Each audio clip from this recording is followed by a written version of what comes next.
Selamat datang kepada para peserta yang sudah masuk. Mohon ditunggu untuk materi masuk dalam acara live tips menulis quote bersama dengan Kak Alimontoha. Oke. Ya, Kak Alimontoha sudah bergabung. Silakan untuk bisa berbagi layar, Kak.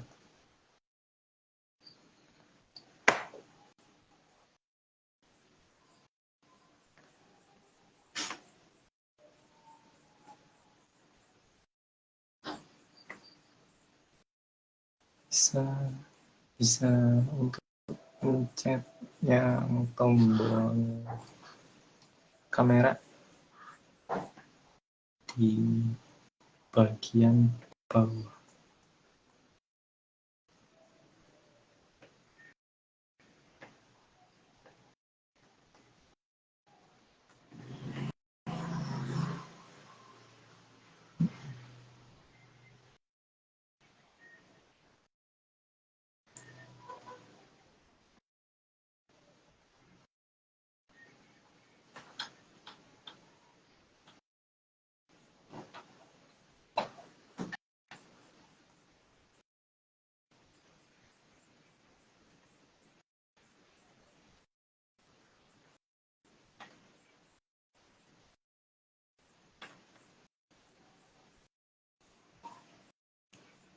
Selamat datang ke Oniera PF dalam acara live tips menulis quote bersama dengan Kak Ali Muntoha.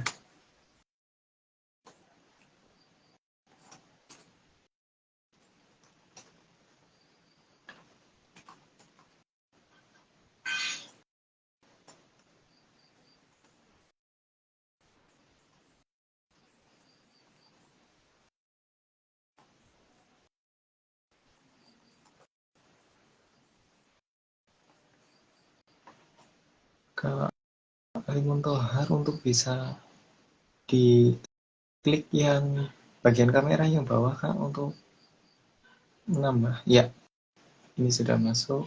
Sebentar kami proses dulu. Ini aslinya. Ya, sudah masuk, Kak. Iya.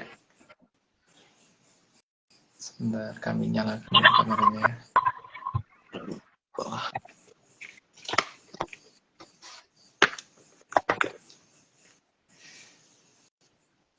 Oke.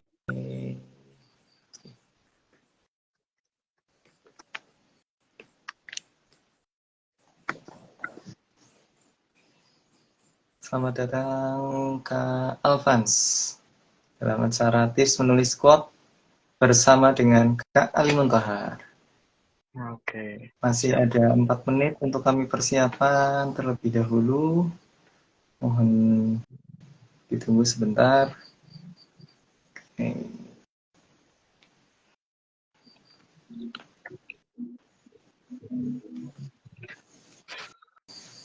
Selamat datang, selamat bergabung pada para peserta live dalam acara tips menulis quote bersama dengan Kak Ali Muntoha. Kami bagikan kepada para peserta untuk gerakan menulis buku gelombang ke-1 terlebih dahulu informasi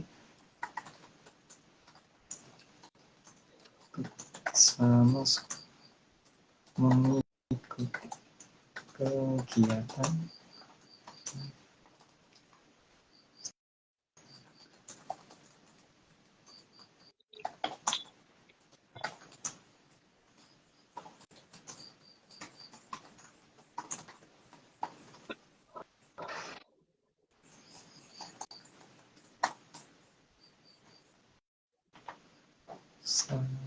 untuk alamatnya.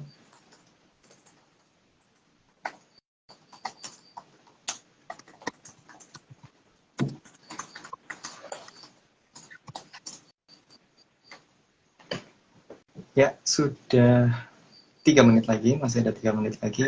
Sebelum itu mari kita bisa mulai saja untuk pembukaan sambil menunggu peserta yang lain masuk, ya Kak ya. Siap.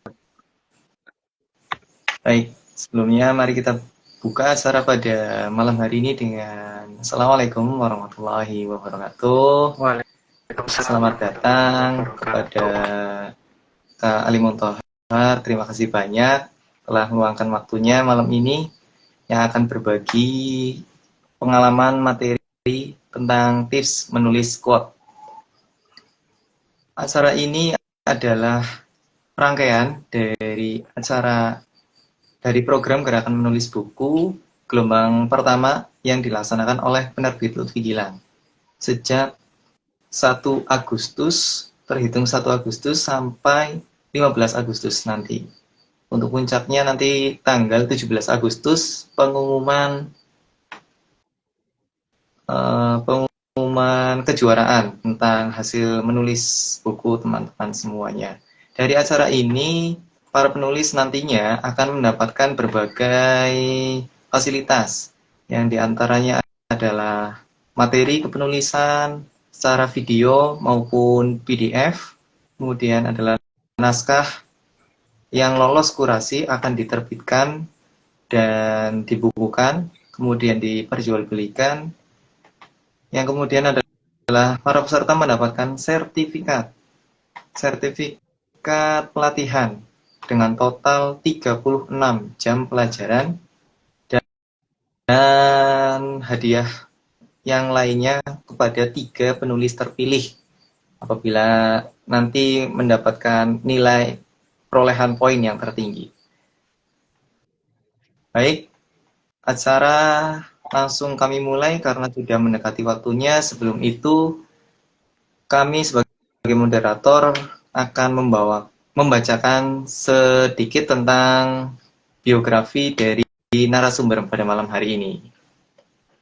Malam hari ini kita akan belajar bersama-sama dengan Kak Ali Montohar. Beliau adalah seorang laki-laki yang lahir di daerah Pati ya Kak? Iya. Pada tanggal 27 September tahun 2000. Agamanya Islam, bertempat tinggal saat ini adalah di Tlogoharum, Kecamatan Wedari Jaksa. Bacanya Wedari Jaksa atau bagaimana ini? Betul ya? Dari Jaksa. Wedari Jaksa, Kabupaten Pati. Domisilinya di Kelurahan Sukorejo, Kecamatan Gunung Pati, Kota Semarang. Ya. Hobi dari Kak Ali Montohar ini adalah diantaranya ada traveling, menggambar, menulis, dan memasak. Kesibukan beliau saat ini adalah sebagai penulis, guru seni, dan guru ABK, anak berkebutuhan khusus ya Kak ya? Iya. Moto beliau, menjadi normal adalah hal yang sangat membosankan. Wah, menarik sekali ini. Beberapa pengalaman pembicara, ada banyak sekali, lebih dari 23, yang terakhir adalah sebagai pemateri sponsorship dalam acara seminar dan talk show peranan pemuda dalam menggerakkan pendidikan dan sponsorship kreatif di era digital 5.0 oleh Gampi Community di Aula Gedung ITESA Ngalian Semarang pada 4 Juni bulan lalu. Beberapa buku yang telah Kak Ali Montohar terbitkan, wah ada banyak sekali ini, luar biasa. Yang pertama ada Cerpen di tahun 2018 dengan judul Sebatas Teman Hidup, yang diterbitkan dalam bentuk antologi cerpen dengan judul Nyanyian Sunyi. Kemudian ada lagi cerpen tentang peringatan dari alam, juga diterbitkan dalam antologi cerpen Cemara. Kemudian ada juga artikel model experiential learning dan seterusnya tahun 2021 yang diterbitkan dalam jurnal PBSI UNES, Universitas Negeri Semarang ya Kak ya? Benar. Kemudian masih ada lagi karya antologinya, ada antologi puisi Sewindu, Rentang Waktu Memeluk Rindu tahun 2022, antologi puisi Genangan Kenangan tahun 2022 juga ada juga novel Sesat Sesaat tahun yang sama juga pada di penerbit JSI. Kemudian ada antologi kembali, antologi puisi yang berjudulnya Kata-katamu yang kupungut dari masa lalu, tahun 2022 juga. Dan yang terakhir ini ada buku puisi Serindu. Kami juga sudah cetakkan, sebentar kami ambilkan, ya ini dia bukunya. Serindu, karya yang terakhir dari Kak Ali Muntoha. Terbaru, mohon maaf, terbaru bukan yang terakhir ya. Terbaru, karya terbaru dari Kak Ali Muntoha tahun 2023. Mungkin di bulan berikutnya akan menerbitkan lagi nih Kak Ali Muntoha. Segudang prestasi juga sudah beliau torehkan sejak tahun 2017 sampai 2022. Yang terbaru adalah nominasi The Best Alumni UNES Award tahun 2022. Luar biasa sekali pembicara pada malam hari ini. Jadi sekali lagi kami sebagai moderator memberitahu kepada para peserta yang baru masuk bahwa acara ini adalah rangkaian dari kegiatan gerakan menulis buku yang menjadi acara pertama kali dilaksanakan oleh penerbit Lutfi Gilang. Dengan harapan pada sahabat-sahabat semua bisa lebih semangat dalam membuat buku, menciptakan karya-karya yang lebih membuat semangat, menggugah semangat bagi para pembaca. Baik, tanpa panjang lebar karena waktu sudah lama, mari kita dengarkan pemaparan materi pada malam hari ini tentang tips menulis quote oleh Kak Ali Muntoha. Waktu dan tempat kami persilakan, Kak. Oke. Assalamualaikum warahmatullahi wabarakatuh. Salam sejahtera untuk kita. Shalom, Om Swastiastu, Namo Buddhaya, Salam Kebajikan. Jadi teman-teman semuanya, teman-teman dari penerbit Lutfi Gilang, sahabat Lutfi Gilang lah ya. Oke, saya akan menjelaskan sedikit terkait dengan tips menulis quote, bagaimana tentang kita bisa menguasai seni menulis quotes yang memorable, jadi mengesankan, seperti itu. Oke, yang pertama, jelas sebelum kita masuk di materi, tentu kita harus tahu quotes itu apa. Jadi quotes itu adalah sekelompok kata atau tulisan pendek yang diambil dari sebuah buku, drama, pidato, dan lain-lain, dan diulang karena menarik atau berguna. Jadi quotes pada awalnya adalah kutipan atau tulisan pendek yang diambil dari tulisan yang lebih banyak dari sebuah buku novel atau mungkin drama atau mungkin pidato seperti itu. Dengan tujuan quotes itu ada bermacam-macam. Yang pertama dalam bidang akademis, yaitu kegunaan quote dipakai untuk mendukung argumen atau pendapat dari penulis. Nah, biasanya ada di catatan kaki, terus juga ada beberapa kutipan pengertian, itu juga sebenarnya quote. Tetapi di sini yang lebih difokuskan yaitu di tujuan kedua pada ilustrasi atau poster. Quote itu merupakan kata-kata bijak yang bertujuan untuk memberi motivasi, inspirasi, pengingat, dan lainnya yang berkaitan dengan gambar yang ada. Jadi buat teman-teman itu jangan terlalu kaku menilai atau memaknai bahwasanya quote itu hanya tentang kata-kata motivasi, inspirasi, pengingat atau apa. Sebenarnya enggak, karena memang pada masa sekarang quote itu bisa berkembang lebih, bahkan semua sastra itu berkembang setiap tahunnya, dan kebebasan itulah yang membuat sastra itu indah.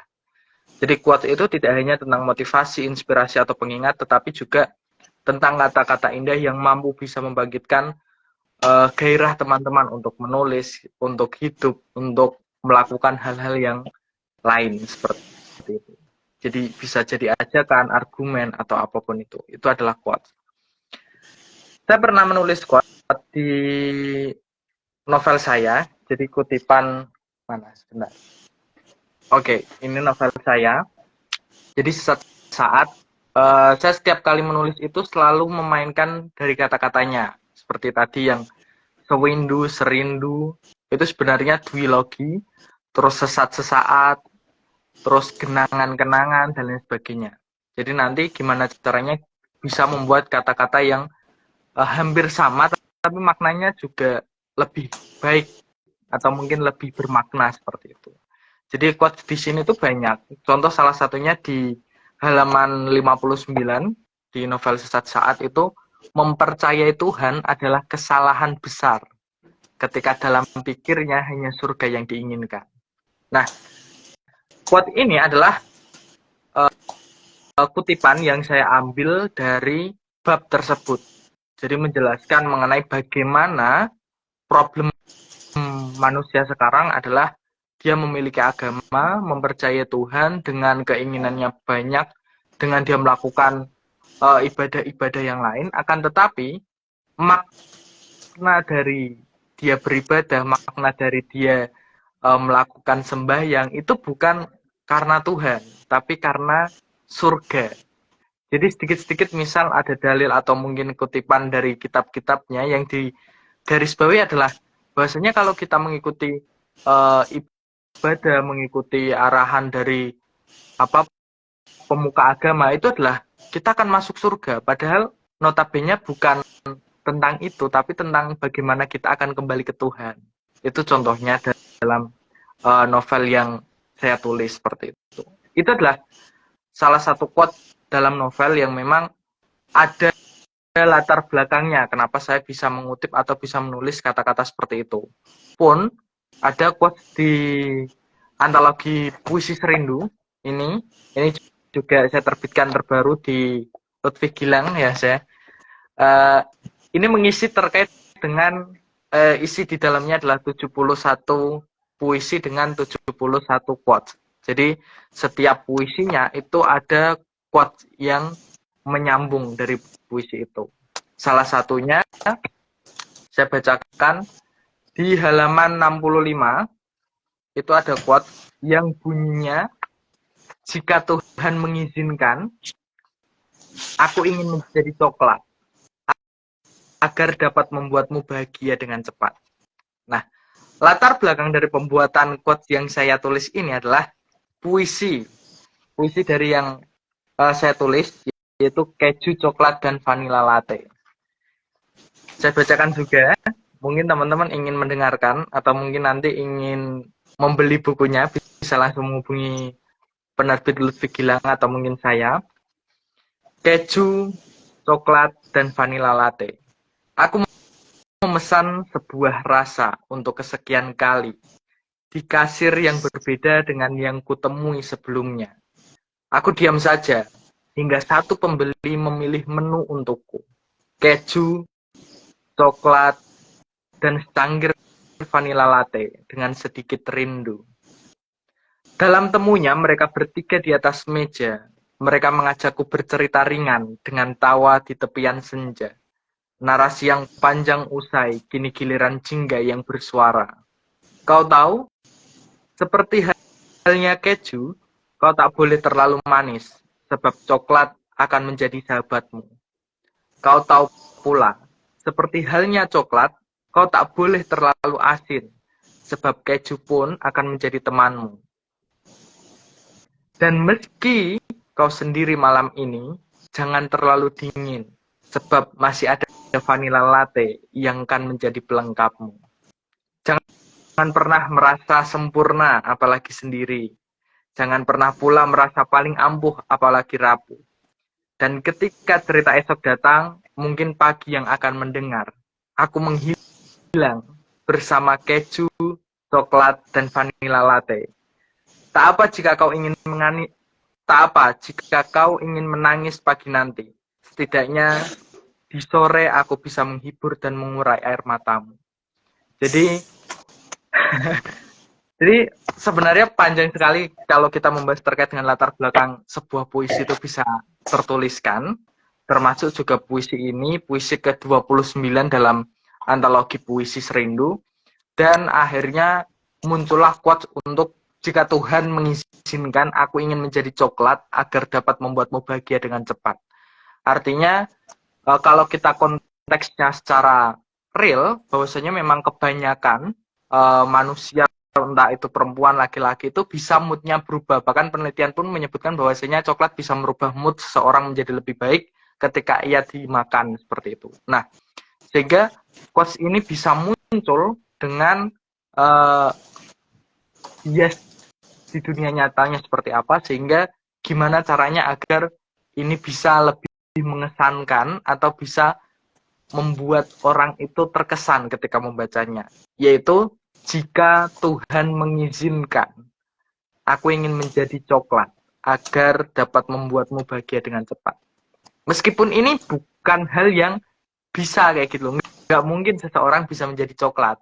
Tetapi dalam makna yang luas adalah bagaimana aku bisa lebih hadir untuk menjadi obat dalam luka-lukamu di masa lalu, kayak gitu. Jadi setiap quote atau mungkin kutipan yang kita tulis itu ya pasti akan punya makna lebih, dan kita pun pasti memiliki tujuan kenapa kita menulis quote itu, seperti itu. Itu 2 contoh quote yang saya tulis dari novel dan dari puisi. Terus buat tipsnya buat teman-teman yang bagaimana cara langkah-langkah untuk menulis quote itu, yang pertama jelas perbanyak membaca. Itu dari kita mau menulis novel, menulis puisi, menulis naskah drama, atau menulis apapun itu, hal pertama yang perlu kita lakukan adalah perbanyak membaca. Entah itu tulisan, atau itu membaca perasaan, bahkan itu membaca keadaan. Jadi terkait membaca. Terkadang saya juga, misal udah bosen nih baca buku, ya udah, saya akan memperhatikan sekitar, saya akan membaca bagaimana suasana atau perasaan saya sendiri, atau mungkin suasana yang ada di sekitar kita. Kita lihat misal senja. Ketika kita melihat senja, oh ini biasanya anak-anak yang suka nulis tuh, kalau tentang senja tuh kayak ada feel banget, kayak gitu, ada value gitu ya. Nah, kita nggak mungkin bisa merangkai kata ketika kita hanya melihat senja. Tapi ketika kita melihat senja, kita bisa merangkai kata. Nah, kata-kata ini kita dapatkan itu ya dari bacaan-bacaan yang pernah kita baca atau mungkin pernah kita dengar, seperti itu. Jadi perbanyak aja membaca. Itu adalah istilahnya kita belajar atau mungkin cari kata-kata bagus dari apa yang pernah kita baca. Sehingga nanti ketika kita ingin menulis, kata-katanya itu tidak hanya tentang ABC saja kayak gitu, tapi juga akan bisa banyak merangkai kata, seperti itu. Terus yang kedua ya, mulailah menulis. Itu adalah langkah menulis quote itu, mulailah menulis. Jangan cuma diangan-angan terus indah ya kata-katanya, tapi nggak pernah tertulis dan nggak pernah dibukukan, itu percuma. Quotes itu akan menjadi sampah, seperti halnya masa lalu yang tidak akan pernah kembali. Bahkan ketika kita bisa menulis quotes itu tidak akan pernah bisa kita ingat dan tidak akan pernah bisa dibaca orang kalau kita tidak pernah membukukannya. Terus langkah selanjutnya apa? Tulis aja. Tulis lagi, pokoknya tulis. Kayak gitu. Itulah langkah yang pertama, perbanyak membaca. Yang kedua, mulailah menulis. Yang ketiga, tulis aja. Jangan sampai kalian hanya mengingat-ingat terus kira-kira ini bagus atau enggak ya? Kira-kira ini jelek atau gimana ya nanti responnya dan lain sebagainya. Itu nggak usah dipikirin dulu. Yang penting kalian ya udah tulis saja dulu kayak gitu. Ketika udah terbaca di buku, oh ini berarti kurang nih, diperbaikinya ini. Oh ternyata ini kayak gitu dan lain sebagainya. Sehingga kita nggak lagi berangan-angan, tetapi sudah pure nyata yang udah kita tuliskan bahwasanya ide kita terkait dengan kutipan atau quotes itu seperti ini dan lain sebagainya. Setelah itu apa? Setelah itu kita baca. Jadi setelah udah tertulis di dalam buku atau mungkin di kertas atau mungkin di Word, yaudah kita baca ulang. Baca ulang, boleh dengan review kita atau review teman kita untuk membacanya bagus atau tidak, seperti itu. Baru setelah itu nanti bisa tuh kita perbaiki lagi dan kita tulis kembali dengan kata-kata yang memiliki makna yang lebih berkesan, seperti itu. Kadang juga memang susahnya atau mungkin kadang itu ketika kita sudah menulis itu tidak pernah mereview, sehingga ketika langsung dibukukan ya banyak kesalahan yang ada di buku itu, seperti itu. Jadi itu langkah-langkah menulis quote sebenarnya hampir sama dengan menulis semua apapun tulisan itu sama. Yang pertama yaitu banyak membaca, perbanyak kosakata, mulailah menulis, tulis saja, review dan perbaiki, lalu tulis lagi. Itu. Dan itu harus dilakukan berulang, nggak cuma sekali tok nanti langsung wah bagus nih, berkesan nih.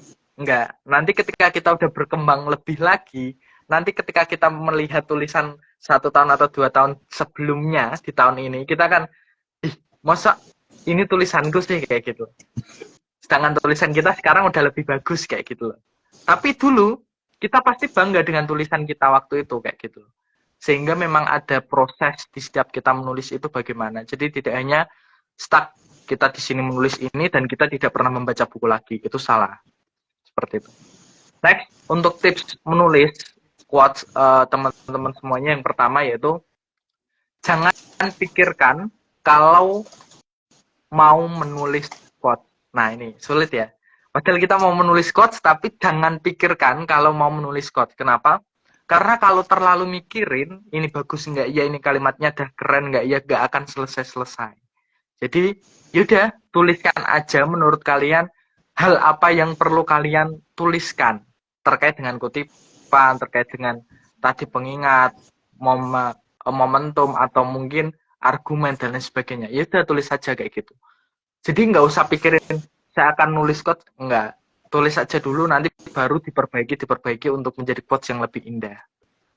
Tips yang kedua yaitu quotes nggak harus mendayu, teman-teman. Jadi quotes itu nggak harus tentang tentang cinta, tentang perasaan, bukan. Justru quotes itu adalah hal yang tadi tulisan pendek atau kutipan yang memang mengacu pada sebuah tulisan sebelumnya atau mungkin sebuah keadaan atau momen sebelumnya kayak gitu. Sehingga quote ini bisa merangkum dari semua hal dengan kata-kata yang bisa dimaknai dan bisa bermakna untuk orang yang membaca. Salah satu contoh quote yang nggak mendayu adalah tulisan dari sastrawan terkenal yang menulis Bumi Manusia, tentunya yaitu Pramudia Anantatur.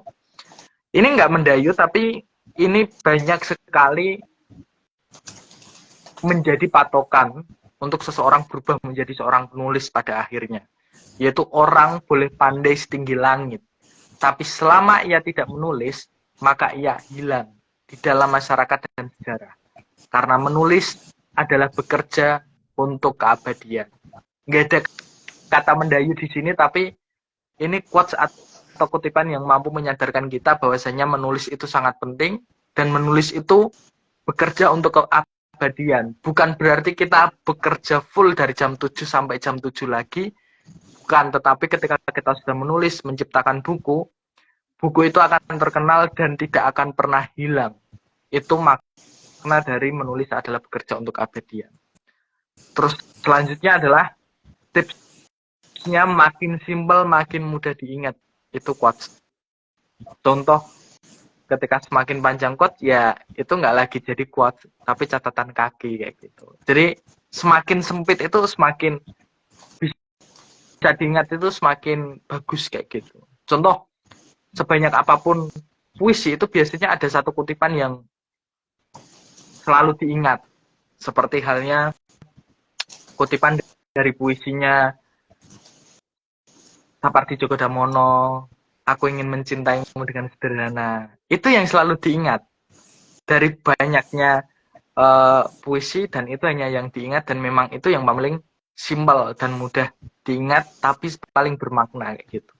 Padahal kan sebenarnya sederhana ya, kayak aku ingin mencintaimu, tapi ketika yang lain, sastrawan yang lain mencintai dengan ribet, dengan hal yang mungkin ngasih bunga, ngasih coklat, ngasih mobil atau ngasih apapun, itu sekarang itu cuma sekedar aku ingin mencintaimu dengan sederhana dan lain sebagainya kayak gitu. Dan itu aja materi dari saya. Untuk selanjutnya itu yang penting teman-teman mau mencoba untuk membuat quote. Jadi nggak cuma materi saja, tetapi ketika menulis seperti ini ya udah tulis saja kayak gitu loh. Mungkin teman-teman bisa langsung menulis di kolom komentar terkait dengan quotes yang mungkin kalian temukan dari diskusi ini, karena bahkan ketika teman-teman berpejam mata nggak melakukan apapun itu bisa membuat quote kayak gitu.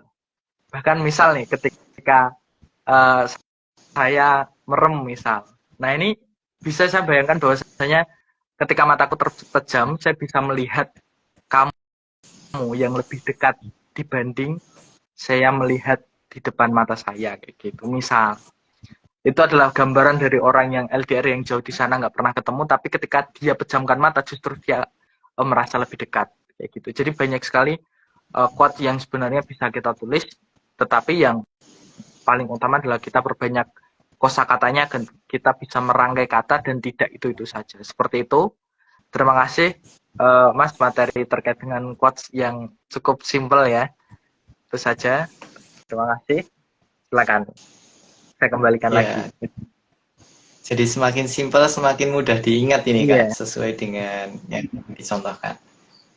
Ada beberapa yang kami tulis nih Kak. Tadi ada sempat juga dari peserta yang membuat komentar bahwa menurut Evi Moore 7 tadi kami membaca, menurut beliau adalah menulis puisi itu tertuang karena apa yang kita pikirkan, bukan apa yang kita rasakan. Itu gimana itu Kak? Menurut Kakak bagaimana? Iya, sebenarnya gini sih, ketika kita merangkai kata, itu tentu kita menggunakan pikiran. Nih ya, ini kan tadi menurutku menulis puisi tertuang karena apa yang kita pikirkan, bukan apa yang kita rasakan. Iya. Iya. Iya, karena ketika kita menulis pasti karena kita sudah memikirkan terlebih dahulu. Tetapi ketika kita bisa lebih dalam lagi, itu semua karena perasaan kayak gitu loh. Makanya seringkali penulis penulis awal-awalan itu biasanya kayak aku nggak bisa nulis nih, harus nunggu mood dulu kayak gitu loh. Harus nunggu mood dulu baru bisa nulis kayak gitu. Itu adalah hal dasar yang awalnya memang dari perasaan kayak gitu loh. Wah, aku harus bisa bahagia dulu atau mungkin sedih dulu atau mungkin merasa merasa kecewa atau apapun itu baru bisa menulis kayak gitu. Awalnya memang ya tentang apa yang dipikirkan, tentang moodnya atau apapun itu kayak gitu, tentang aku harus menulis A, tapi aku harus nyari nih latar belakangnya apa, kenapa aku harus nulis A, kenapa aku harus nulis ini kayak gitu. Sedangkan ketika sastrawan itu justru menurut saya ya ketika apa yang dia rasakan dan bisa mengutarakan perasaannya yang besar dengan kata-kata yang simple, itu justru lebih indah kayak gitu. Kayak nggak mungkin seorang Sapardi Djoko Damono menulis aku ingin mencintaimu dengan sederhana, artinya adalah ingin mencintai dengan sederhana, enggak seperti itu kayak gitu. Pasti perasaannya lebih dalam dari hal hanya sekedar mencintai kayak gitu. Seolah-olah aku bisa mengarungi samudra, itu kan hal yang berat. Tapi aku ingin mencintaimu dengan sederhana, nggak perlu aku mengarungi samudra mungkin ya. Kalau aku ke Amerika ya udah naik pesawat aja, yang penting sampai, sama-sama sampai kayak gitu. Itu adalah hal-hal sederhana yang pasti bukan timbul dari pikiran kayak gitu loh, tapi dari perasaan yang mendalam. Maka karena itu banyak sekali orang yang bilang bahwasanya menulis yang paling dalam adalah ketika dia jatuh cinta, artinya ketika kecewa, bukan bangun cinta ya, ketika jatuh cinta, ketika dia kecewa. Itulah kata-kata yang sering muncul, yang paling indah, yang paling dalam kayak gitu. Makanya banyak juga ketika momentum kata-kata indah itu bisa ditemukan di dalam keadaan perpisahan di bandara, atau mungkin masa-masa kehilangan ketika di rumah sakit. Itulah perasaan-perasaan yang mendalam, yang lebih dalam dari apa yang kita pikirkan, seperti itu. Ya kalau kita balik lagi, kalau kita runtut dari apa yang kita pikirkan, ya jelas itu bisa. Tetapi yang lebih dalam lagi adalah apa yang kita rasakan, seperti itu. Jadi ketika pengen jadi penulis ya, bahkan satu kata tentang kita. Kalau kita pikirkan tentang kita, ya udah cuma aku dan kamu kayak gitu. Tapi kalau kita rasakan lagi bagaimana perjuangan kita dari awal, bagaimana mata ketemu mata, bagaimana kita bertemu di tempat yang sama, bagaimana kita menceritakan masa lalu dan masa depan kita, itu tentang kita yang tentang perasaan. Kalau tentang pikiran ya udah aku dan kamu aja kayak gitu, itu kita kayak gitu. Jadi lebih dalam lagi adalah tentang perasaan, seperti itu. Ini juga ada dari Lutfi Nurtika minta satu quote buat Malming. Ini maksudnya minggu malam atau malam Senin ya? Minggu malam maksudnya ya, mungkin. di sini ya. Oke, siap. Ini yang cocok untuk ya. Cocok untuk malam minggu gitu ya. Cocok untuk malam mingguan mau. Ini ada quote di sini. Saya bacakan puisinya juga, nggak apa-apa ya, saya? Iya, nggak apa-apa, boleh. Oke. Ini awalnya adalah puisinya yaitu Sekado Rindu untuk Jodohku. Selamat ulang tahun untuk kesekian kali. Terima kasih belum menampakkan diri. Hadapku yang belum memataskan sepi di depanku. Dalam sosok pasti yang kuamini. Pun terima kasih telah menjagaku. Dalam doa-doamu pada Rob tentang temu. Dan tentang cerita esok yang kan terkurindu. Di bawah tudung putih, di dekat yang masjid hijau. Izinkan aku memberikan kado terbaikku, sekado rindu untukmu jodohku. Yang kubalut perjalanan cinta pencarian akanmu dengan pesan tertinta doa berlari cinta. Quotes-nya adalah hadiah terindah tahun ini adalah memilikimu, memanggilmu sayang dan mengucapkan selamat tidur dan sudah bangun kayak gitu. Seolah-olah cuma batas ini hadiah terindah yang ingin aku punya yaitu memilikimu. Dengan cara apa? Nggak cuma memanggil sayang dan ketemuan dan lain sebagainya. Tapi menikahimu dengan kata-kata yang digantinya, nggak cuma menikahimu, tapi mengucapkan selamat tidur. Dan bertanya sudah bangun dari samping kayak gitu. Jadi lebih bermakna kayak gitu. Nggak cuma langsung memanggilmu sayang dan menikahimu itu kan kayak ya wes biasa baik kayak gitu.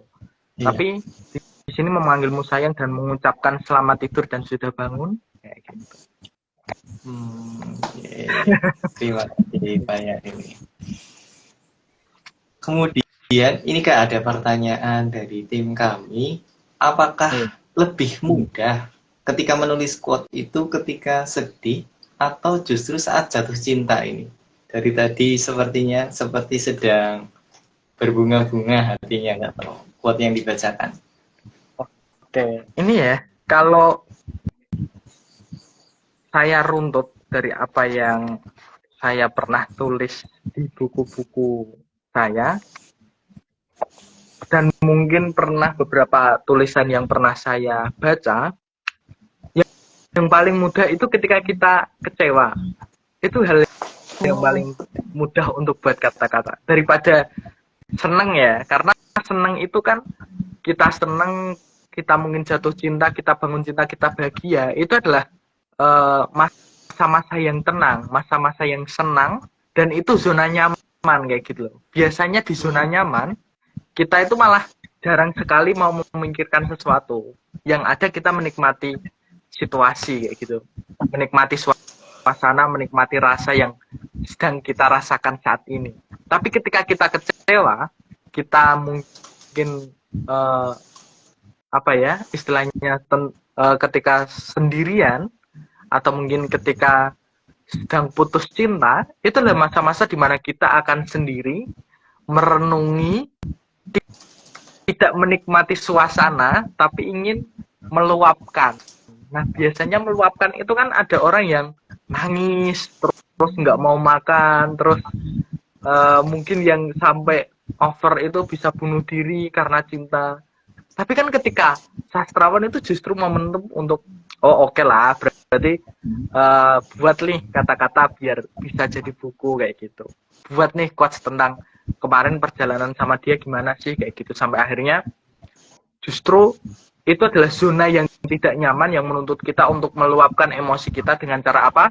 Salah satunya dengan cara merangkai kata kayak gitu. Jadi ya lebih bagus menurut saya ketika kecewa, dan saya jujur ketika di tahun 2022 itu Mas bisa menulis 4 buku sekaligus, itu karena saya sedang kecewa-kecewanya waktu itu. Itu 4 buku.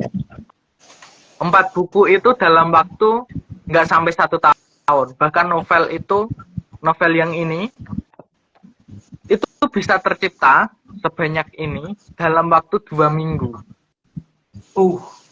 Jadi 2 minggu saja luar biasa. Karena sangat kecewanya dan tidak zona nyaman kayak gitu loh. Zona yang tidak nyaman banget dan ingin mengeluapkan sesuatu, meluapkan emosi. Jadi akhirnya semua kata itu muncul. Bahkan setelah buku ini terbit, selang beberapa minggu, itu puisi terbit lagi kayak gitu.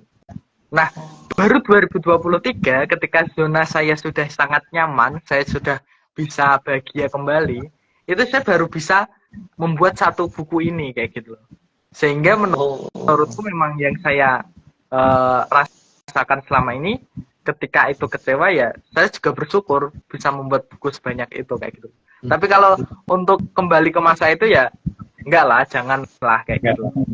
Ya jadi ya sebisa mungkin saya menyesuaikan diri saya dengan zona nyaman seperti ini. Gimana caranya bisa menulis di zona nyaman, itu yang menurut saya sulit kayak gitu.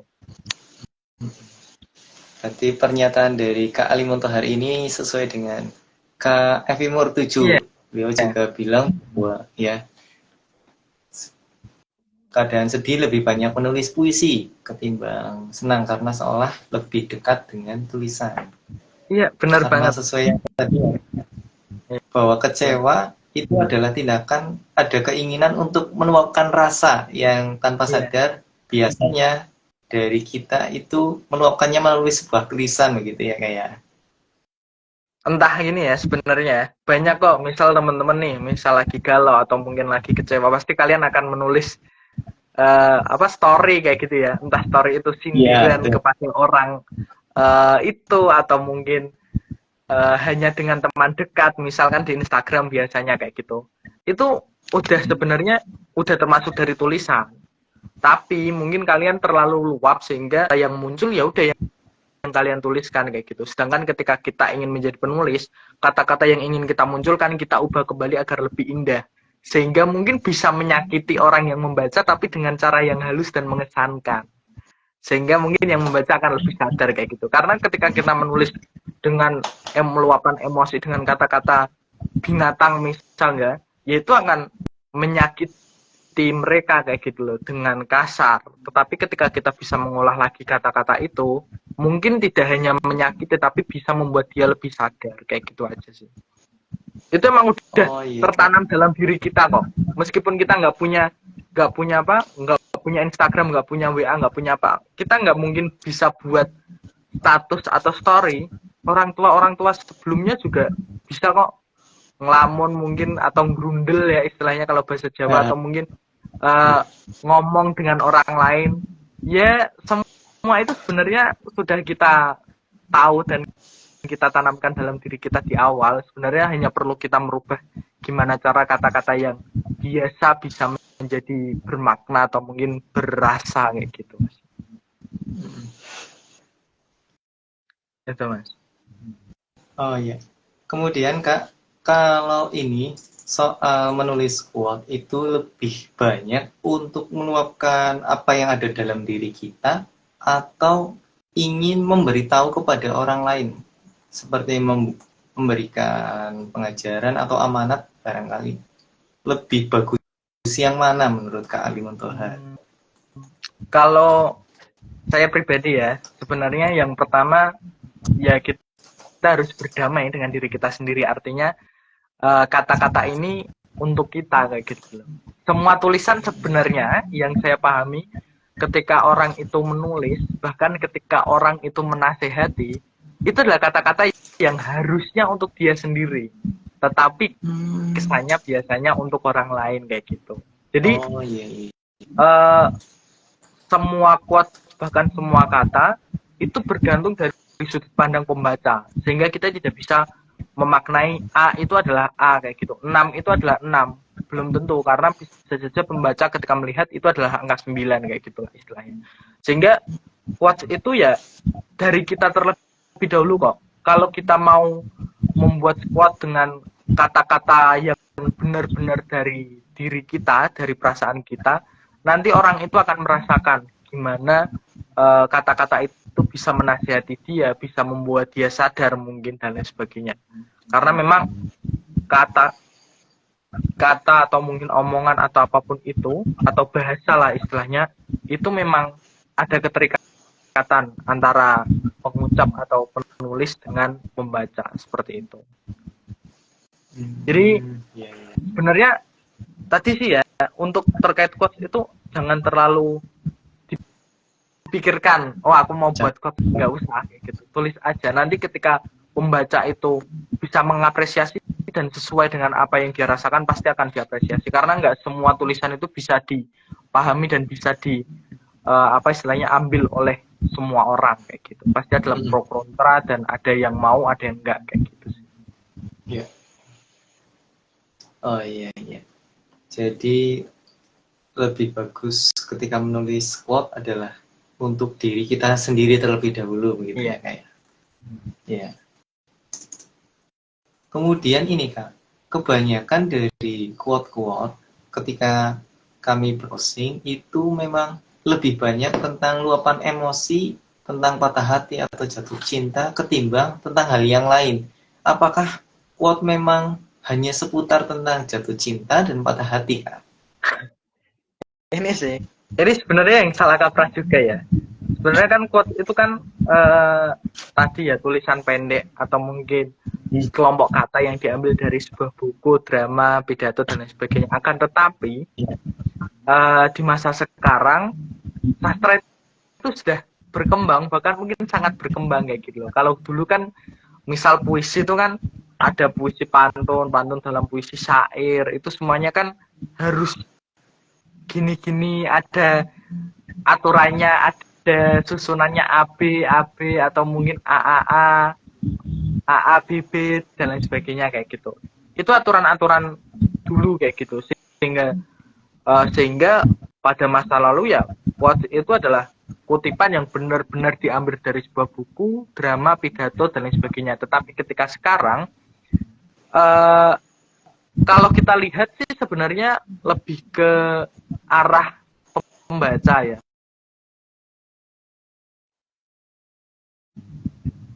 Lebih ke cinta, kecewa atau mungkin hal yang berhubungan dengan perasaan. Karena memang iya, karena memang sekarang orang-orang membutuhkan kata-kata itu kayak gitu loh. Dan sekarang tanda kutip orang-orang memaknai quote itu adalah kata-kata yang tentang cinta, tentang perasaan. Jadi yang awalnya adalah sekelompok kata atau tulisan pendek diambil dari sebuah buku, terus berubah makna menjadi quotes, itu adalah kutipan tentang perasaan, tentang motivasi mungkin dan lain sebagainya. Dan yang aslinya adalah menjadi kutipan. Jadi kutipan dan quotes itu sekarang kayak seolah-olah berbeda dan mungkin ada pembeda lagi. Misal sebagai kata motivasi, itu kata motivasi, padahal kata motivasi itu sebenarnya juga quote atau kutipan kayak gitu. Jadi sebenarnya sama, cuman hanya kesannya aja sekarang karena pembeda di pembacanya. Misal quote itu lebih ke anak-anak yang suka dengan senja atau mungkin orang-orang yang suka dengan sastra, namanya quote. Terus yang suka dengan inspirasi kehidupan, namanya motivasi. Kan motivasi, kata-kata motivasi kan sekarang juga cuma kutipan-kutipan, enggak yang panjang satu buku kayak gitu, enggak. Tapi motivasi kan sekarang yaudah satu potong, dua potong aja. Kayak misal kata-kata Bung Karno, itu kan kata-kata motivasi, kayak berikanlah 10 pemuda akan kuguncang dunia. Padahal itu juga termasuk quote kayak gitu loh. Ini kayak penggeseran makna aja, tetapi untuk makna dasarnya tetap sama, itu semua adalah quote kayak gitu. Ya balik lagi di para pembaca atau mungkin para penilai ya, dari pihak awam ya. Misal orang-orang itu benar-benar terjun di akademisi, ya tentu tahu pembeda antara dengan quote, terus kutipan, motivasi dan lain sebagainya. Tapi kan banyaknya pembaca itu bukan dari segi akademisi aja, tapi justru lebih banyak dari orang-orang biasa kayak gitu loh. Orang-orang yang remaja, dewasa yang memang suka baca-baca cerita-cerita seperti itu. Kayak gitu sih, Mas. Iya. Ini juga dari Kak Evimur ya. Ini mohon maaf, Iya. kami layar yang dari kami agak macet, kami baca dari HP teman yang lain. Ini ada quote dari Evimur. Andai saja aku memilikimu, deretan mobil jadi milikku, baja baru berderet di lemari, ke rumah idaman, jadi penghuniku. Tumpuan yang ada di dompetku, namun aku tak memilikimu, namun aku tak memilihmu, jadi pendamping hidupku. Wah, bagaimana ini Kak? Menurut Kak Limontoha? Ya. Langsung muncul tuh kata-katanya. Andai saja aku memilikimu, deretan mobil jadi milikku, baju baru berderet di lemariku, rumah idaman jadi penghuniku, tumpukan uang ada di dompetku, namun aku tak memilihmu, jadi pendamping hidupku. Ini, nah ini mungkin dari Mbak Evi Murnya bisa apa ya menjelaskan ya kenapa dia bisa menulis kata-kata seperti ini di momen tips menulis quotes kayak gitu loh. Iya. Karena kan pasti akan ada latar belakang kenapa dia mau nuliskan hal ini, entah dari pikirannya atau dari perasaannya kayak gitu. Kalau saya maknai, kalau pembaca ya, setiap pembaca kan nanti berbeda. Jadi mungkin nanti saya akan beda persepsi dengan Mbak Evi Mur yang menuliskan ini kayak gitu. Andai saja aku memilikimu, berarti seolah-olah ini bisa antara dengan seseorang atau dengan hal-hal yang disebutkan setelahnya. Andai saja aku memilikimu, deretan mobil jadi milikku, baju baru berderet di lemariku, rumah idaman.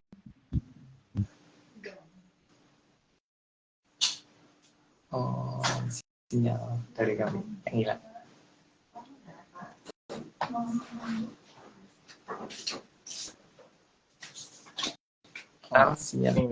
Iya. Dalam kata-kata ini, misal yang pertama, aku bisa memaknai bahwasanya ini hanya terkait dengan kehadiran seseorang, tapi tidak bisa dimiliki sehingga semua itu akan bergeser pada barang-barang yang dia inginkan. Yang kedua, mungkin bisa saja dia sudah memiliki banyak deretan ini, deretan barang-barang ini, tapi itu nggak berguna kalau aku nggak sama kamu kayak gitu misal. Yang ketiga juga bisa jadi aku sebenarnya nggak butuh semuanya kayak gitu. Aku cuma butuhnya kamu. Atau mungkin aku nggak butuh semuanya, bahkan aku nggak butuh kamu. Kalau semua sudah punya baju, udah punya rumah itu, udah punya tumpukan uang, aku justru nggak butuhin kamu. Bisa jadi dari segi misal ini adalah perempuan yang berkarir, itu kan udah nggak butuh laki-laki terkadang ya tanda kutip, tapi dia butuhnya barang-barang, dia kerja keras dan lain sebagainya, butuh uang, dia udah nggak butuh sosok laki-laki. Kan sekarang mungkin banyak ya seperti itu. Jadi banyak sekali persepsi yang muncul ketika kita membaca sebuah puisi, dan itu fan-fan aja, karena setiap puisi, setiap kata-kata, setiap quote itu bergantung dari pemaknaan yang membaca atau siapa pembacanya kayak gitu. Makanya di dalam ilmu sastra itu juga ada pragmatik atau mungkin ilmu yang ilmu tentang makna. Jadi yang dipahami itu apa, ya sudah itu pragmatisnya kayak gitu. Itu sih Mas. Oh iya, luar biasa sekali ya. Jadi dari satu quote saja sudah banyak sekali penjabarannya ya Kak ya. Iya, sudah banyak sudut pandang yang bisa muncul dari itu kayak gitu. Sesuai dengan pembacanya tersendiri. Iya. Dan belum tentu itu sama dengan yang diharapkan dari penulis ya Kak ya. Iya. Nah, itu biasanya yang menimbulkan pro kontra dari setiap ucapan, dari tulisan, dari kata-kata kayak gitu. Mungkin kan sekarang yang lagi lagi baru dan lagi panas kan kutipan atau mungkin omongan dari Rocky Gerung, itu kan juga berbahaya. Iya. Ya kan, nah, mungkin Masnya tahu kayak gitu terkait dengan presiden itu kan berbahaya. Tetapi dari sudut pandang seorang sastrawan atau mungkin seorang budayawan, ya itu fan aja, karena itu kan hanya sebuah kata kayak gitu. Tapi ketika dalam literatur masyarakat, yaitu nggak apa ya, intinya nggak beretika atau apa.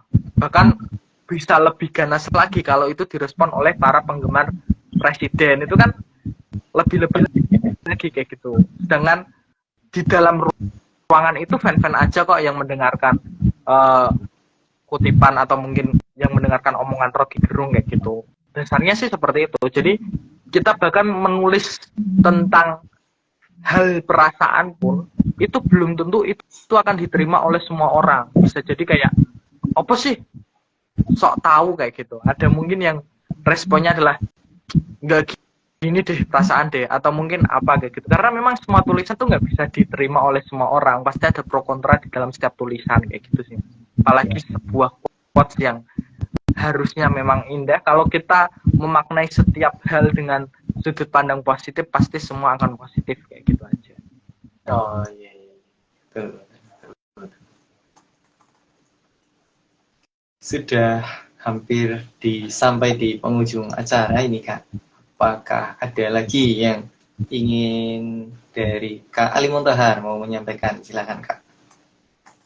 Apa ya? Saya mungkin akan bacakan lagi ya puisi.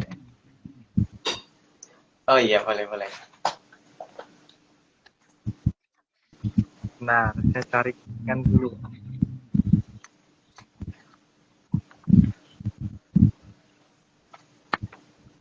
Misal ini ada apa ya?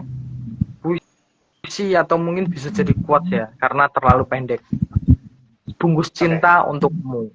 Judulnya Sebungkus cinta untukmu. Apa perlu aku membawa bapak ibu ke rumahmu dengan sanak saudara dan sebungkus cinta? Udah itu aja.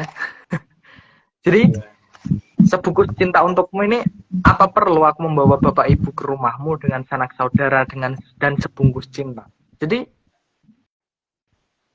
ini adalah mungkin kalau latar belakang atau pemaknaan itu sangat luas, karena memang ya apa ya, intinya akan menikahimu tapi hanya dengan sebungkus cinta. Kenapa? Karena akan setelah menikah nanti mungkin bisa jadi cinta ini akan bertumbuh lebih, karena setiap cinta itu timbul karena dua orang, bukan hanya karena sebungkus cinta dariku, tapi juga harus ada sebungkus cinta darimu, atau mungkin dari benih-benih yang mungkin nanti akan lebih banyak kayak gitu. Dan quotes-nya adalah, jika cinta itu ada, sudah pasti ku beri karet dua, karena itu terlalu spesial untuk ku coba. Jadi kan biasanya ini kayak apa ya, hal yang biasa kita dengar ya, bahwasanya kalau misalnya nasi goreng spesial itu karetnya dua, atau mungkin martabak spesial itu dikasih karet dua. Nah sehingga diselewengin tuh, jadi jika cinta itu ada, sudah ku pasti ku beri karet dua, karena itu terlalu spesial untuk ku coba kayak gitu. Jadi ini mungkin pemaknaannya banyak lagi kayak gitu. Dari memang misal cinta, jika cinta itu ada, berarti kan orang yang menulis ini nggak percaya dengan cinta. Secara pemaknaan yang A misal ya, B ya udah berarti ada cinta yang lebih besar kayak gitu. Sudah pasti ku beri karet dua, berarti cinta yang dia temui itu belum yang spesial. Makanya ketika ada yang spesial nanti akan benar-benar dijaga dan akan ditandai kalau itu adalah cinta yang sebenarnya kayak gitu. Sebenarnya banyaklah kayak gitu. Buat teman-teman yang ingin membacanya, mending membeli langsung ke saya atau enggak ke ya, kalau enggak ke penerbit Lutfi Gilang terkait dengan 71 puisi dan 71 quotes, kenapa ditulis atau dipilih 71, itu semuanya ada di buku ini, pemaknaannya, ceritanya, dan sebagainya, seperti itu. Iya, itu Kak. sepertinya ada yang ingin ini ditanya. Iya. Ada ini dari salah satu peserta. Silakan kepada Kak Rui Dianto. Mohon maaf ya, layar yang ini kami macet. Saya pakai yang silakan Kak Rui Dianto. Monggo juga buat teman-teman yang pengen memberi pertanyaan atau mungkin pengen membuat kutipan atau puisi, silakan boleh dititipkan di sini.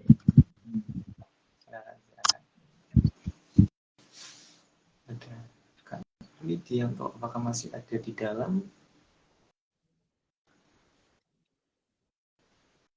Ada, sepertinya masih ada.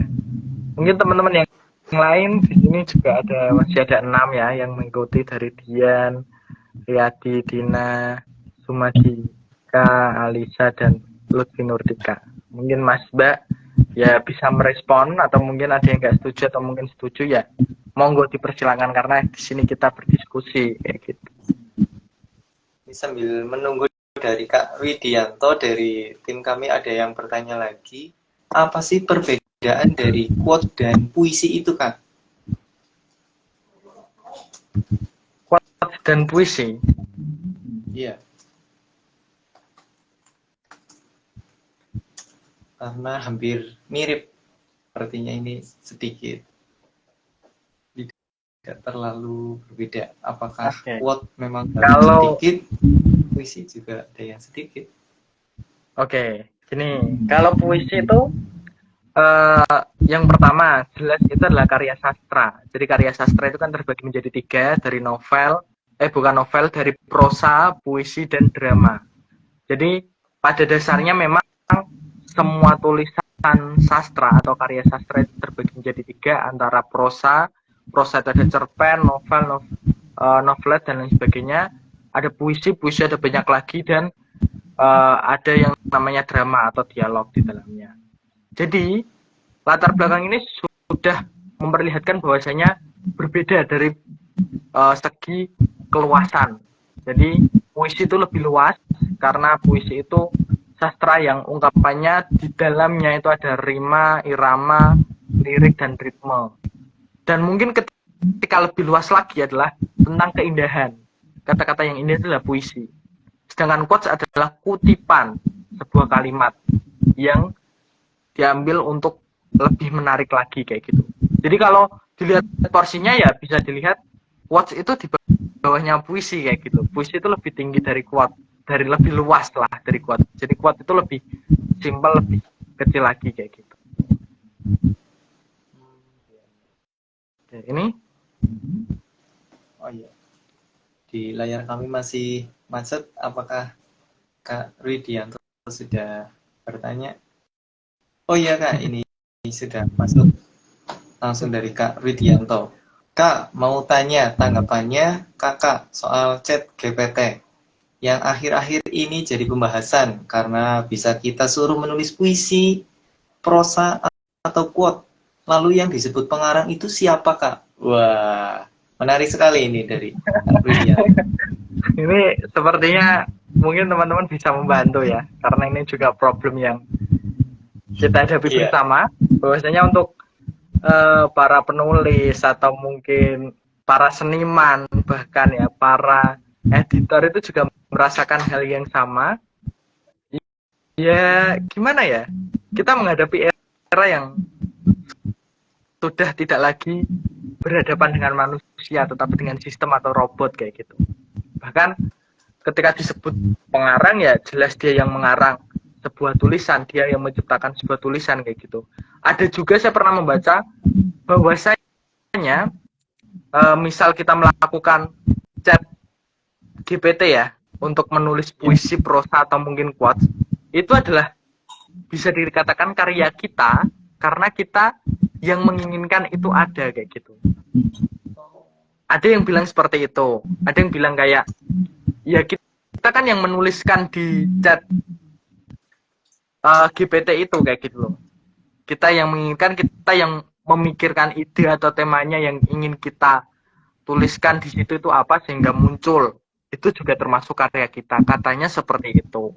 Ada pendapat yang seperti itu kayak gitu. Cuman ya balik lagi, ini adalah problem yang sebenarnya harus kita bedah di meja akademisi kayak gitu. Nggak cuma sebatas hanya omongan-omongan, karena memang ini juga dirasakan banyak sekali orang dari memang pekerjaannya sebagai menulis, atau mungkin dari dia jurnalis, atau mungkin dia reporter, atau mungkin bahkan dia editor, atau semuanya lah. Sepertinya sekarang problemnya juga di chat GPT atau mungkin di sebuah sistem itu, kita nggak lagi untuk mengedit gambar aja udah nggak lagi kita harus di Photoshop dikit-dikit, tapi langsung diupload langsung selesai.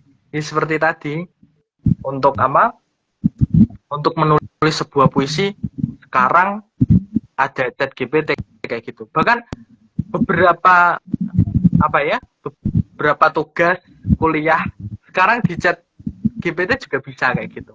Tapi tadi balik lagi, ini bisa jadi kalau kita setuju dengan salah satu perkataan dosen yang pernah saya dengar, kalau ChatGPT itu ya termasuk karya kita karena kita yang menginginkan tulisan itu ada, kita yang memasukkan tulisan itu, entah dari rasanya, entah dari apanya ya, yang jelas balik lagi, kalau kita memaknai secara simpelnya ya itu karya kita, kalau enggak ya itu adalah karya GPT, tapi kan balik lagi sistem itu kan nggak mungkin muncul tulisan itu kalau kita tidak inginkan, seperti itu sih.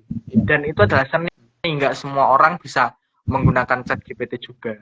Itu kalau kita memaknai dengan luas ya. Kalau dengan egois ya nggak bisa dong. Menulis itu ya harus dengan tumbuh dengan perasaan, dengan pikiran dan lain sebagainya. Balik lagi itu terkait dengan sudut pandang kita, dan memang kalau ingin kita membahas lebih jauh harusnya di meja akademisi, karena harus kita kaji dengan konkret, dengan yang lebih akademis lagi, itu seperti apa gitu sih. Kalau mungkin menurut Mas sendiri sebagai penerbit lebih Gilang, misal menerbitkan buku dari ChatGPT itu seperti apa pandangannya? Karena kan ini juga problem gitu ya. Belum pernah sampai didiskusikan, tapi untuk saat ini sudah beberapa kali saya pikirkan secara pribadi. Tentunya menurut saya pribadi, dari ChatGPT itu kan perolehan dari akumulasi dari karya-karya orang lain yang terupload dalam internet, yang kemudian diolah menjadi sebuah karya baru. Jadi apabila mengambilnya memang seluruh secara real, tanpa perubahan apapun, tanpa editan atau review apapun dari si yang memiliki ide, menurut kami sulit untuk diterbitkan karena tidak benar-benar semuanya tertuang dari imajinasi atau ide, karena ada bantuan dari yang lain. Jadi alangkah lebih bagusnya apabila memakai ChatGPT kemudian direview kembali untuk diperbaiki dengan gaya bahasa sendiri, menjadi ciri khas sendiri. Karena menurut kami yang sudah pernah memakai ChatGPT, untuk kemarin ada yang coba-coba membuat cerpen, bahasanya masih terlalu kaku untuk sebuah karya seni. Menurut kami seperti itu. Begitu.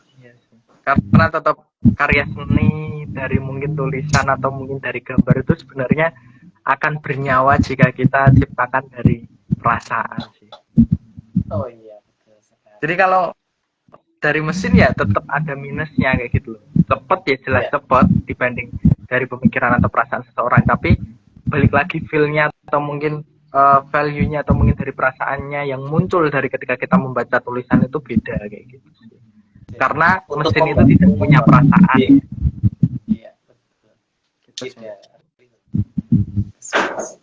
Silakan apabila masih ada yang mau bertanya sebelum kami tutup.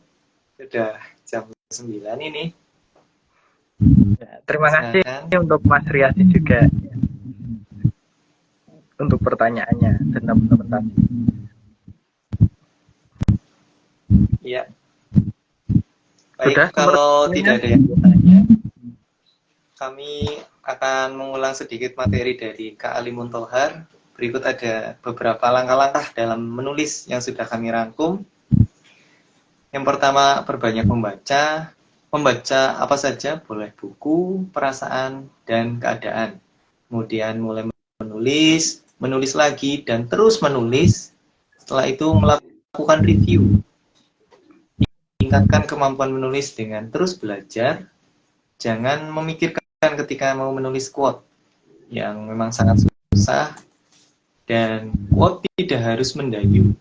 Semakin simple, semakin mudah diingat, semakin bagus quote itu. Dan yang terakhir, mau mencoba.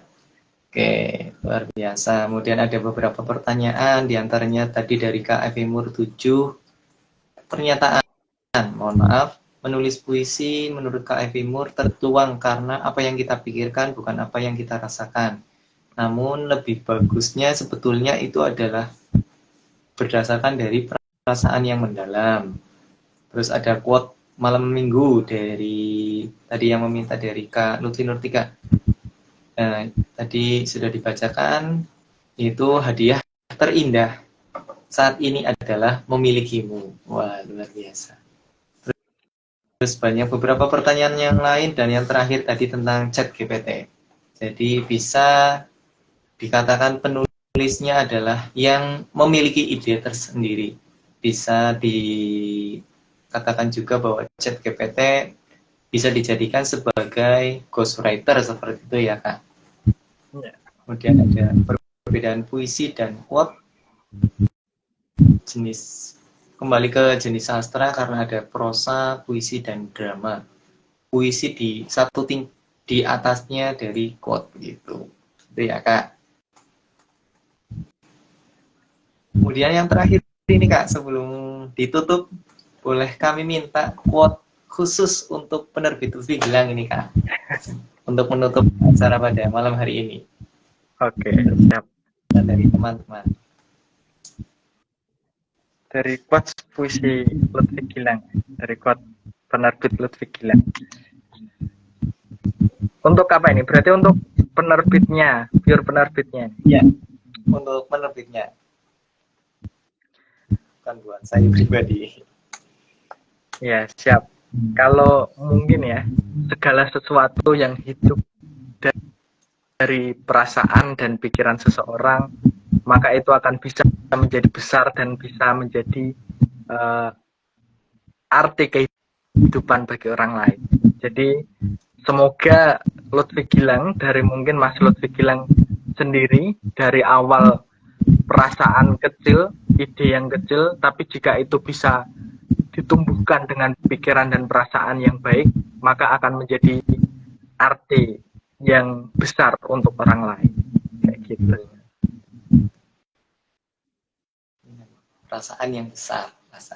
Iya. Luar biasa sekali Kak Limontoha, terima kasih banyak. Sama-sama. Materinya sudah sangat jelas, simple, mudah diingat. Ini beberapa dari tim kami sudah siap membuat quote malam ini. Siap. Mau lemburan buat quote ini. Nanti bikin. Ditunggu di postingannya. Siap. Ditunggu postingannya. Oke. Ya, akhirnya kita sudah sampai ke penghujung acara. Sebetulnya masih ingin berlama-lama, tapi berhubung karena waktu sudah malam larut dan ada kesibukan lain yang mungkin Kak Ali Montohar besok harus lakukan. Seperti jelas karena masih berprofesi sebagai guru ya Kak. Jadi guru besok tetap harus berangkat kasik ini. Luar biasa. Untuk sahabat-sahabat lain yang sudah mengikuti kegiatan live Instagram pada malam hari ini, kami ucapkan banyak-banyak terima kasih. Apabila masih ada pertanyaan lain yang belum terjawab atau belum terpuaskan, boleh menghubungi kami atau admin kami melalui WhatsApp atau Instagram. Boleh juga DM ke Kak Ali Montohar langsung ya Kak? Boleh Kak? Iya, boleh. Boleh. Dan tadi juga sudah disinggung, teman-teman yang ingin membaca quote-quote dari Kak Ali Montohar boleh memesan buku ini, Serindu Mengadu pada Jarak yang Candu. Berhubung dalam 2 minggu ke depan, setelah acara ini, kami memberikan diskon sebesar 50% untuk semuanya tanpa terkecuali. Tidak hanya yang ikut live Instagram, semuanya. Baik yang belum berkesempatan untuk mengikuti maupun yang sudah. Harganya 50% menjadi seharga 45.000 saja. Luar biasa. Ini kesempatan yang bagus. Masih ada 2 minggu ke depan. Boleh sambil nabung-nabung dulu. Siap. Monggo. Langsung diumumkan ini, Mas. Ya, luar biasa. Dan ini ada yang memesan ini Kak, boleh atau tidak apabila mau pesan tapi mau ada tanda tangan khusus dari penulis nih Kak. Wah. Berarti nanti DM aja ya, biar nanti bisa Iya. kirim-kirim dari saya langsung. Oh iya, iya. Bisa. Siap-siap. Nanti kami sampaikan kepada pembelinya. Itu terima kasih banyak dan sekali lagi kami ingatkan bahwa acara ini adalah rangkaian dari kegiatan gerakan menulis dari kami sebagai penerbit Lutfi Gilang. Berharap sahabat-sahabat semua lebih semangat lagi untuk menulis, menciptakan sebuah karya yang lebih berkualitas untuk meningkatkan daya baca masyarakat Indonesia. Karena maju dan berkembangnya suatu negara salah satunya ditentukan oleh tingkat membaca masyarakatnya yang tinggi. Boleh itu buku cetak, buku digital maupun yang lainnya. Terima kasih banyak sekali lagi pada Kak Ali Muntohar. Sama-sama banyak. Apa ada yang mau disampaikan untuk terakhir kali sebelum kami tutup? Monggo Kak, ada lagi atau tidak? Ya mungkin jaga kesehatan, jaga perasaan, karena perasaan kalian itu mempengaruhi masa depan kalian. Itu saja sih. Oke, terima kasih teman-teman semuanya. Baik, terima kasih banyak. Sekian apabila dari awal sampai akhir moderator banyak kekeliruan dalam berkata, semuanya pertanyaan atau bercanda dan lain sebagainya, moderator meminta maaf yang sebesar-besarnya. Ditunggu kepada para sahabat yang lain untuk siap mulai mengirimkan quote-nya, terutama tim penerbit Lutfi Gilang ini. Ditunggu postingan untuk buku khusus dari penerbit, luar biasa ini.